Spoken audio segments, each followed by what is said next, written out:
தேவ ஜனமே, இந்த நாளிலே கர்த்தர் காலச்சின் கிருபைக்காய் சோதரிக்கிறேன். இந்த நாளில் கர்த்தர் நமக்கு கொடுக்காத வாக்குத்தத்தம், பாவங்கள் மகளே, பாவங்கள் உனக்கு மன்னிக்கப்பட்டது என்று சொல்றார். ஆமென். ஹல்லேலூயா. யஹந்தரபோ ஷகாதியா தரவதியா கராதுலா ஷந்தர பிராத்ர பலுவா கரவலியா ஷிபே. இயேசுவின் நாமத்துக்கு மகிமை உண்டாகட்டும். இந்த நாளிலே உன் பாவங்கள் உனக்கு மன்னிக்கப்பட்டது என்று சொல்றார். அப்ப படி அவங்க ஒரு பந்தி நடத்துது. அவங்க ஏசப்பா ஒரு சீமன்ற ஒருத்தர் கூப்பிடுறான். அவன் ஒரு சபையில ஒரு அங்கத்தினராக இருக்கிறான், ஒரு சபையில ஒரு தலைவனா இருக்கிறான். கூப்பிட்டு அவரை போஜனம் பண்ண வருத்தி கேட்டுக்கொள்றா. அவர் வராரு. வர்றப்ப அவங்க ஒரு பாதியாகி ஒரு ஸ்திரீ, ஒரு ஃபேமஸான ஒரு லேடி, அந்த அம்மா ஒரு விபச்சாரி. அந்த ஊர்ல எல்லாருக்குமே தெரியும் அந்த அம்மா எப்படியாப்பட்ட ஒரு விபச்சாரி.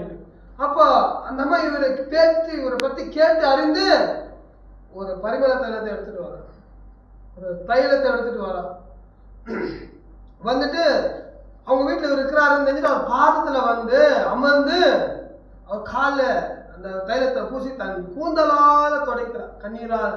கண்ணீரை விடிச்சு அவர் கூந்தலால். ஏன்னா அவருக்கு ஒரு இது இருந்தது, ஒரு தைலம், நவதம்ன்ற ஒரு தைலத்தை நம்ம வாங்கிட்டாக்கா அந்த தைலம் விலை உயர்ந்தது. அதான் 300 வெள்ளிக்காசு வாங்கலாம். அந்த ஒரு விலைமிக்க ஒரு தைலத்தை நான் வாங்கினா என்னை எல்லாரும் ஒரு வாசனை உள்ள துரியோவையும் நினைச்சுப்பாங்க. ஏன்னா அந்த ஊர்ல அநேக பேர் குடும்பங்களை கெடுத்தவர். இல்லையா? நீங்க விபச்சாரிங்க என்ன பண்ணுவாங்கன்னாக்கா, அடுத்த கணவனெல்லாம் பணத்தை புடுங்குறது, அவங்க கூட தப்பான ரிலேஷன்ஷிப்ஸ்ல உடல் உள்ள பண்ணி அவங்க கிட்ட இருக்கிற காசெல்லாம் பறிச்சுக்குவாங்க. இதனால இந்த லேடி எல்லாருக்கிட்டையும் என்னது ஒரு ஏரியா ஃபேமஸான ஒரு லேடி, பாவின்ற ஒரு அதிகாரம் கொடுத்துட்டாங்க. அவங்களுக்கு ஒரு பேர் கொடுத்துட்டாங்க. என்ன கொடுத்துட்டாங்க? முத்திரை கொடுத்துட்டாங்க.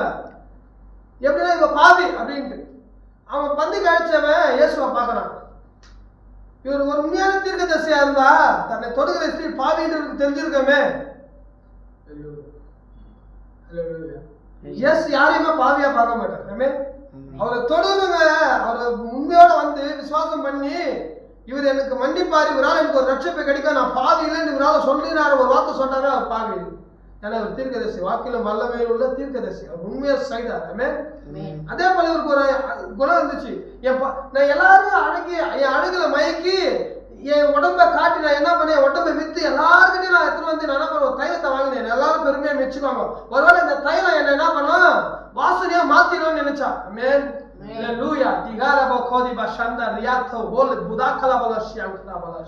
ஒருவேளை இந்த மாதிரி பாவத்துல நீங்க சிக்கி இருக்கீங்களா? ஒருவேளை பணம் இருந்தா எனக்கு போதும்னு நினைக்கிறீங்களா? இல்ல எனக்கு வீடு வாசல் இருக்குது எனக்கு போதும்னு நினைக்கிறீங்களா? என்ன எல்லாரும் பெருமையா நினைப்பாங்க. ஆனா பாவத்துல இருக்கிற ஒருவேளை இந்த மாதிரி சிந்தனையில இருந்தீங்கன்னா மாத்திக்கோங்க சகோதர சகோதரிகளை. ஹல்லேலூயா. நம்ம ஆராய்ந்து இருந்து பார்ப்போம். நம்ம கிட்ட இந்த மாதிரி துர்குணமான காரியங்கள் இருக்கா? எல்லா இடத்துல நீங்க என்ன ஒரு கெட்ட பேர் தான் நமக்கு இருக்கும். அது மாறாது. இயேசு பாவத்தை மன்னித்தது. மனுஷகுமாருக்கு பாவங்களை மன்னிக்க அதிகாரம் உண்டு வேதம் சொல்லுது. அவரே சொல்றாரு. ஹல்லேலூயா. அப்ப இயேசு சொல்றாரு, அவன் கண்ணீர் விட்டு பெண்களுக்கு அழகு எதுனா அவங்க கூந்தல் மகிமைன்றது. அந்த மகிமையை யாருக்கு செலுத்துறா? அவர் பாதத்துல செலுத்துறார். இது வரைக்கும் அவன் சிங்காரித்து கொண்டு தன் தைலத்தை பூசி கொண்டு இருக்கலாம்னு பிளான் போட்டாங்க. அவன் தைலத்தை இதெல்லாம் நான் அத்தனை வயிற்றுச்சல் எத்தனை பொம்பளைங்க அவங்க கணவன் மாதிரி அவங்க வசப்படுத்தி அவங்க கிட்ட அபகரிச்ச அந்த காசெல்லாம் பாவ காசாயிடுச்சு. அதை மித்த அந்த வாங்கி அந்த தைலத்தை தன்னை சுத்தப்படுத்திக்கணும், தன்னை வாசனையா காட்டிக்கணும். அந்த தைலத்தை எடுத்துட்டு கர்த்தருடைய பாதத்துல ஹல்லேலூயா. ரிபாக்கரா துலாஷந்தர துராத்தர புலோஷி. ஹல்லேலூயா. மியாங்கர புலாக்கர பஷாத்தர துலாஷி. இயேசுவின் நாமத்துக்கு மகிமை. இந்த நாளில் அவருடைய வேதனையை பாருங்க.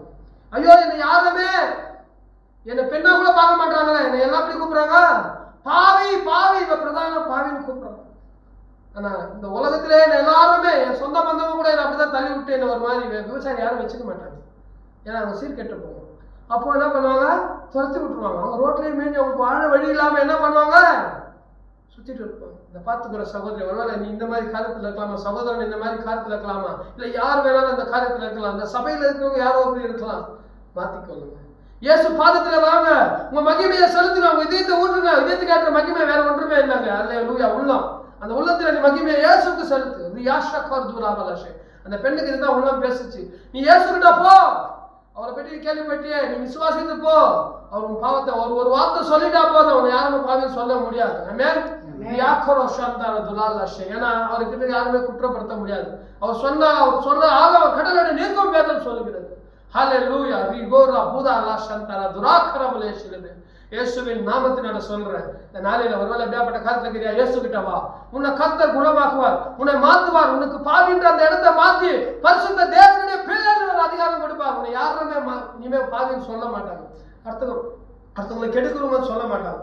பரிசேயனாக என்ன சொன்னா, இந்த மனுஷனை தொடுகிறவர் பாவியாச்சே. அல்லேலூயா. இயேசு சொல்றார், உன் மகளே உன் பாவம் உனக்கு மன்னிக்கப்பட்டது. ஆமென். அல்லேலூயா. இன்னொரு இயேசு நீ தொட விரும்புறியா, இயேசுக்கு உன் மகிமையை சொல்லுது. இயேசுனை குணமாக்குவார், உன் பாவத்தை நீக்குவார். இயேசுவின் ரத்தம் சகல பாவங்களை கழுவி சுத்திகரிக்கும் சொல்லுகிறது. இயேசுவின் அன்பு திரளான பாவங்களை மூடும் என்று வேதம் சொல்கிறது. நீ போஷக்காரதோடு வாக்காரி துலாஷேத்தோ மாக்கிர்வ யாஷலவர் ரக்கருபுதஷே. மாறு உணர்வடி. இந்த பார்த்து கொண்டிருக்கிற அன்பு சகோதர சகோதரிகளே, இந்த மாதிரி ஒரு காரியத்தில் நீங்க சிக்கி தவிர்க்கிறீங்களா, இயேசு இடத்துல வாங்க, உள்ளத்துல கூப்பிடுங்க. இயேசு உள்ளத்துல கூப்பிட்டா வருவார். அவர் பாவிகளுக்கு வழியை தெரிவிக்கவே அவர் வந்தார். பாவிகளை மனம் திரும்ப அழிக்கவே வந்தேன் வேதம் சொல்கிறது. பாஷா வந்த நோக்கமே பாவிகளை மனம் திரும்ப அழிக்க வந்தேன். ஆமென். மனம் திரும்பி அவங்களை என்கிட்ட அழித்து சேர்த்து கொள்ள வந்தேன்னு சொல்றாரு. ஆமென். அவனை பரிசுத்தமாக்குற கர்த்தர் நான் தான் சொல்றாரு. அவர்கிட்ட வந்து நீ பரிசுத்தம், அவன் ரத்தத்துல நீ சேர்ந்துட்டீனா பரிசுத்தம். அதுக்கு மிஞ்சின ஒரு பரிசுத்தம் இல்லை. அதுதான் சொல்றார் வேதம் சொல்றது. நான் உங்களை பரிசுத்தமாக்குகிற கர்த்தர், நானே உன் பரிகாரியாக கர்த்தர். அவர்தான் அவனுக்கு பரிகாரியாக ரத்தத்தை சிந்தினார். கல்வாரி சிலுவையில உனக்காக தான். நீ செய்த விபச்சாரம் தான், நீ செய்த திருட்டு, நீ செய்த பொய், நீ செய்த களவு, நீ செய்த அக்கிரமம், நீ செய்த துன்மார்க்கம், நீ செய்த மீறுதல், எல்லா பாவத்துக்கும் அவர் சிந்தினார். கல்வாரி சிலுவையில இயேசுவின் ரத்தமா சிந்தினார். பரிசுத்த ரத்தத்தை சிந்தினார். மண்ணில ஊற்றப்பட்டது ரத்தம். பிஹாலா ஷடாரு குர்பதலாஷே து ருபாகரபலஷே. இயேசுவின் நாமத்தினால இஹாலவரஷே. உணவுடைய மகனே, இயேசுவின் நாமம் உனக்கு பலத்தை துருவ. நீ ஓடி வா, நீதிமானோட சாந்தத்தை பெற்றுக் கொண்டு வா. நிரந்தர அடைக்கலம் இயேசுவின் நாமத்தினால. அதை கேட்ட ஒவ்வொருவரும் நீ ஆசீர்வதிக்கிறாங்க. இஹாலபா ஷங்கரபலஷே. இயேசுவின் மாறாத நாமத்தின் மூலம் பிதாவே. ஆமென்.